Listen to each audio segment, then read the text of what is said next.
Hello friends, electricity के इस lesson में हम डिस्कस करने वाले हैं how to produce the electricity. Days 1 और डेज 2 में इलेक्ट्रिसिटी पे काफ़ी कुछ डिस्कस हुआ और आज के लेसन में डिस्कस होगा कि इस इलेक्ट्रिसिटी को कैसे प्रोड्यूस किया जाए। ठीक है, तो बहुत सारे वेज हैं, आप किसी वेज को डिस्कस करते हैं, लेकिन जो प्रिंसिपल वेज है वो ये है कि आपके पास दो मैग्नेट होना चाहिए। ठीक है, आपके पास दो मैग्नेट होना चाहिए, मैग्नेट 1 और मैग्नेट 2। ठीक है, दो मैग्नेट के बीच में, ठीक है, आपके पास एक वायर होना चाहिए, एक वायर होना चाहिए। ठीक है, आपके पास एक वायर होना चाहिए। तो क्या सिर्फ दो मैग्नेट और उनके बीच में कॉपर वायर रख देने से इलेक्ट्रिसिटी प्रोड्यूस हो जाएगी? क्योंकि जब इलेक्ट्रिसिटी प्रोड्यूस होगी तो फिर करंट, वोल्टेज और रेजिस्टेंस की बात आएगी। ठीक है, तो नहीं, दो मैग्नेट के बीच में सिर्फ कॉपर वायर को रख देने से, सिर्फ वायर को रख देने से इलेक्ट्रिसिटी प्रोड्यूस नहीं होगी। तो व्हाट इज द वे? इस कॉपर वायर में, इन दो मैग्नेट के बीच में इस कॉपर वायर में जो तीसरी चीज होनी चाहिए, पहले वेज में हमें क्या चाहिए? मैग्नेट चाहिए। ठीक है, दूसरे वेज में क्या चाहिए? तो हमारे पास एक वायर चाहिए। वायर कैसा होना चाहिए वो बाद में डिस्कस करेंगे। और थर्ड वे में क्या होना चाहिए ताकि इलेक्ट्रिसिटी प्रोड्यूस हो जाए? तो वो है very very important thing, that is called motion.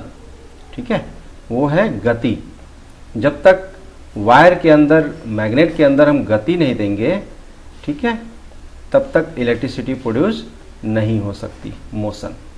तो मैग्नेट होना चाहिए, वायर होना चाहिए और वायर में मोशन होना चाहिए इन दो मैग्नेट के बीच में। तो इस तरीके से इलेक्ट्रिसिटी प्रोड्यूस हो जाएगा।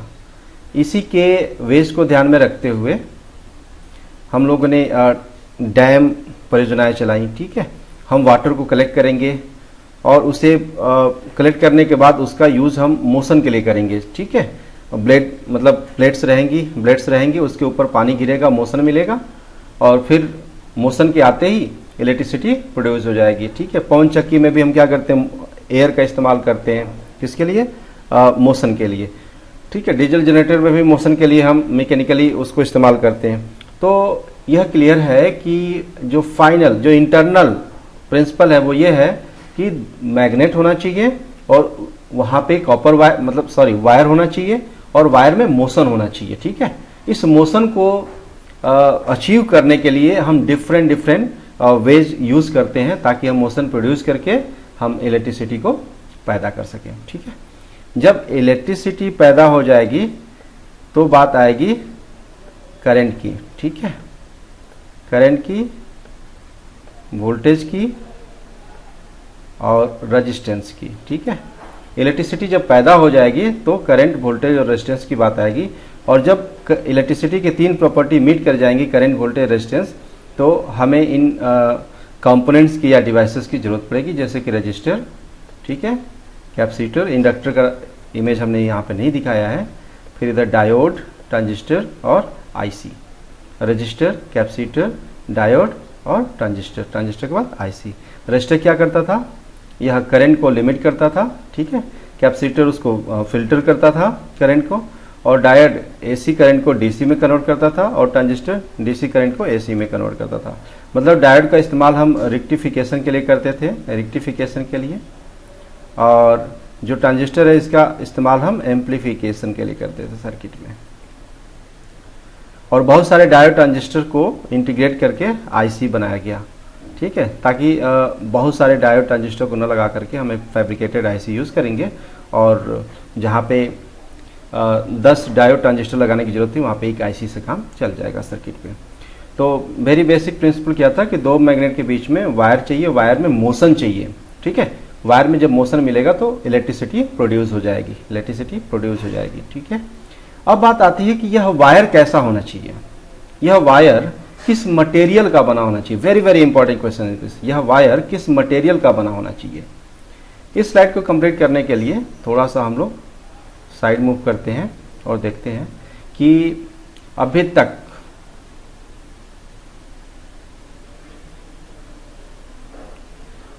तक ठीक है, जो भी एलिमेंट्स खोजे गए हैं दुनिया में, ठीक है, वो इतना ही है जो आप देख पा रहे हैं। एक पीरियोडिक टेबल के माध्यम से सारे एलिमेंट को एक जगह पर रखा गया है। और दुनिया की मतलब इस धरती की कोई भी चीज़ अगर बनी है तो वो इन्हीं एलिमेंट्स में से किसी न किसी एलिमेंट से मिलकर के बनी है। ठीक है, तो एक बेसिक चीज़ है, इसको हम समझने की कोशिश करते हैं कि यह है पहला ग्रुप। ठीक है, यह है दूसरा ग्रुप। थोड़ा सा इसको बोल्ड कर लेते हैं। ठीक है, तो यह है पहला ग्रुप और यह है दूसरा ग्रुप। ठीक है, जिन एलिमेंट के ये hydrogen, lithium, sodium, potassium, rubidium, caesium, francium, beryllium, magnesium, calcium, strontium, barium, radium, ठीक है, ये हमारे एलिमेंट के नाम हैं और पहले और दूसरे ग्रुप में रखे गए हैं। तो जो एलिमेंट जिस ग्रुप में आएगा उसके आउटर मोस्ट ऑर्बिट में, मतलब बाहरी कक्षा में, ठीक है, क्लास में, उतने ही इलेक्ट्रॉन होंगे। जैसे कि hydrogen, lithium, sodium, potassium, rubidium, caesium, francium के बाहरी आउटर मोस्ट ऑर्बिट में कितने इलेक्ट्रॉन होंगे? तो सिर्फ एक होंगे। और इस दूसरे ग्रुप में कितने होंगे? तो दो होंगे। ठीक है, अब इसे हम मानेंगे तीसरा। ये फर्स्ट हो गया, ये सेकेंड हो गया, third, fourth, fifth, six, seventh. ठीक है, तो इनके आउटर मोस्ट ऑर्बिट में कितने इलेक्ट्रॉन होंगे? तीन होंगे। ठीक है, इसके चार, इसके पाँच, इसके छः, इसके सात। इसके बाहरी आउटर मोस्ट ऑर्बिट में कितने होंगे? आठ होंगे।